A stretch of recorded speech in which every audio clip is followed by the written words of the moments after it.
बहुत समय पहले की बात है। एक गांव में चंदन और रामू दो भाई हुआ करते थे। रामू बहुत ही नेक, ईमानदार और मेहनती था, जबकि चंदन बहुत ही आलसी और कामचोर था। एक दिन रामू अपने खेत की ओर जा रहा होता है कि रास्ते में उसे गोपाल चाचा मिल जाता है और कहता है कि रामू बेटा, तुम्हारा इस बार का फसल कितना हुआ है? गोपाल चाचा, हमारा इस बार का फसल बहुत ज्यादा हुआ है। मतलब कि कितनी फसल हुआ है? चाचा, हमारी इस बार 200 बोरी के लगभग फसल हुआ है। अरे रामू, तुम तो बहुत किस्मत वाले हो। नहीं चाचा, ये सब मेरी मेहनत का नतीजा है। इतना कहकर वो वहाँ से चला जाता है। थोड़ी देर में गोपाल चाचा के पास रामू का भाई चंदन भी आ जाता है। तुम्हारा इस बार का फसल कितना हुआ है? हमारा इस बार का फसल 50 बोरी हुआ है। अरे क्या कहते हो चंदन बेटा, तुम्हारा 50 बोरी और रामू का 200 बोरी। तुम दोनों भाइयों का तो जमीन बराबर का है, और फिर इतना फर्क क्यों? उसका 200 बोरी और तुम्हारा 50 बोरी। अरे हाँ काका, ये बात तो मैंने कभी सोची ही नहीं कि हम दोनों भाइयों का जमीन बराबर है, तो फिर इतना फर्क क्यों? मेरा 50 बोरी और उसका 200 बोरी क्यों? पता नहीं ये सब क्या मामला है।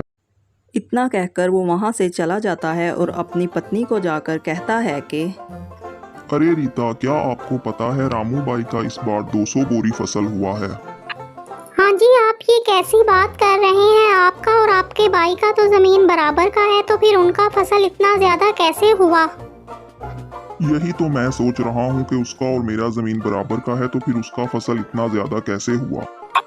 इसका कारण आपका आलसीपन है। आप सारा दिन घर में बैठे रहते हैं और आपका भाई सारा दिन खेतों में काम करता रहता है। मुझसे जितना हो पाता है मैं उतना ही करता हूँ, मैं और क्या करूँ? आप फिक्र मत कीजिए, मेरे पास एक तरकीब है। आप अपने भाई के पास जाइए और उसके बाजू वाला जमीन खरीद लीजिए, इससे हमारा भी मुनाफा बढ़ जाएगा। हाँ रीता, हमें कुछ ऐसा ही करना चाहिए। मैं भी कुछ ऐसा ही सोच रहा था। तो फिर जाइए अपने भाई के पास, अपने भाई को साथ लेकर जमींदार के पास जाइए और जाकर जमींदार से बात कीजिए। इसके बाद चंदन अपने भाई के पास आता है और कहता है कि क्या हाल है रामू भाई, इस बार का खेती कैसा हुआ है?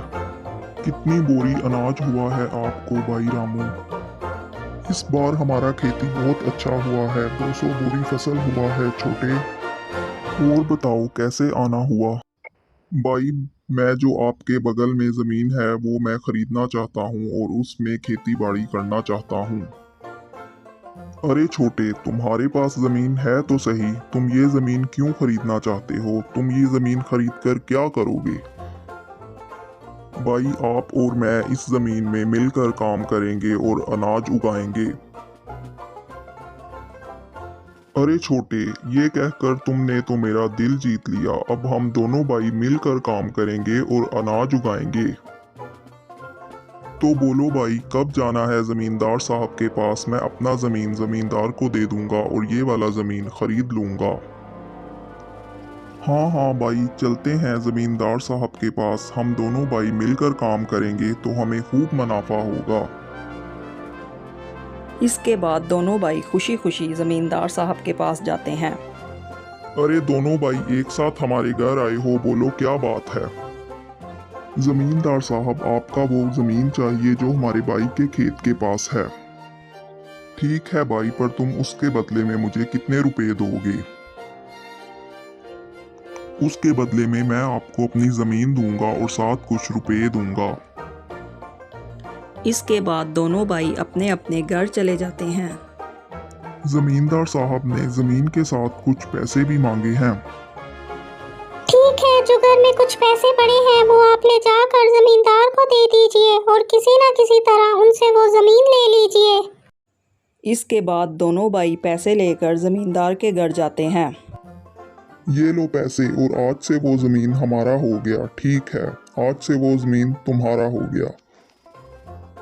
चंदन घर आकर सारी बात अपनी पत्नी को बताता है तो वो कहती है कि जी, ये तो बहुत अच्छा हो गया। अब आप दोनों भाई खेत पर काम करने के लिए चले जाओ।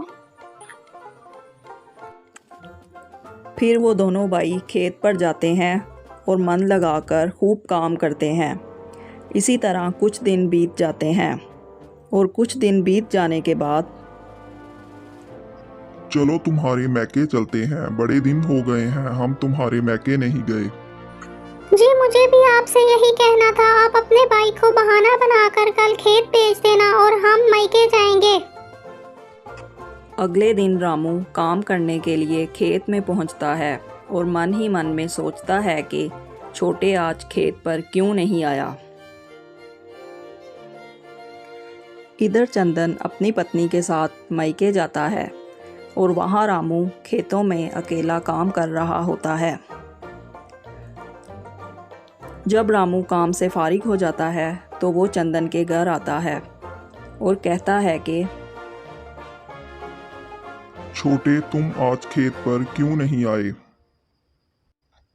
वो भाई मेरी सासू माँ की तबीयत ठीक नहीं थी तो मैं उसका पता करने के लिए गया था, इसीलिए मैं आज खेत पर नहीं आ सका, नहीं तो मैं रोज आ ही जाता हूँ, आपको पता ही है। इसी तरह किसी न किसी बहाने चंदन खेतों में काम करने के लिए नहीं जाता और रामू अकेला ही खेतों में काम करता है और यूं ही दिन गुजरते जाते हैं और उनकी फसल भी तैयार हो जाती है। अरे वाह भाई, इस बार तो बहुत ज्यादा फसल हुई है, लेकिन मुझे इतनी उम्मीद नहीं थी। हाँ छोटे, लेकिन तुम खेतों में काम के लिए नहीं आते तो मुझे बहुत ज्यादा परेशानी होती है, मुझसे इतना काम नहीं होता।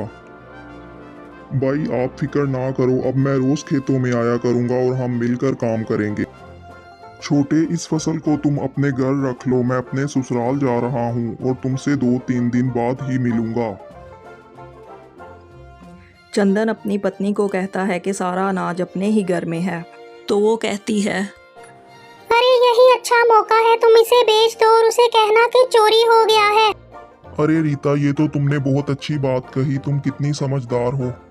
फिर कुछ दिन बाद रामू चंदन के घर आता है। चलो छोटे, हम वो अनाज बाजार में जाकर बेच के आते हैं। अरे भाई क्या बताऊं, सारा अनाज चोरी हो गया है, क्योंकि सारा अनाज घर के बाहर ही रख दिया था, इसलिए वो चोरी हो गया। मैं तो तुम्हें बताने के लिए तुम्हारा इंतजार कर रहा था। अरे ये क्या कह रहे हो चंदन, मैंने तुम्हें एक ही जिम्मेदारी दी थी और तुमने वो भी नहीं निभाई। अरे भाई तुम तो ऐसे कह रहे हो कि जैसे उसमें मेरा कोई हिस्सा ही नहीं था, मेरी भी तो मेहनत थी उसमें, और जो नसीब में हो वही मिलता है, जो नसीब में ना हो वो कभी नहीं मिलता। रामू सारी बात जाकर अपनी पत्नी को बताता है तो वो कहती है कि जी आपने उसे कुछ बोला क्यों नहीं कि अनाज कहाँ गया? छोटा भाई है, उसे अब मैं क्या कहूँ, जो नसीब में हो वही मिलता है। तुम परेशान मत हो, मैं अपने बगीचे में सब्जी के बीज बोऊंगा तो हमारा इस साल का गुजारा हो जाए। जी आप ठीक कहते हैं। मैं जाता हूँ और बीज लाकर बगीचे में बोता हूँ।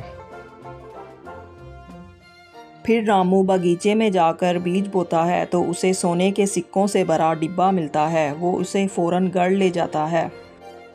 इधर दूसरी तरफ चंदन का सारा अनाज बर्बाद हो जाता है क्योंकि उसे कीड़ा लग जाता है। इधर देखो, हमें सोने के सिक्कों से भरा डिब्बा मिला, हमारी तो किस्मत ही बदल गई। जी हम इसे बेचकर एक सुंदर सा घर बनाएंगे।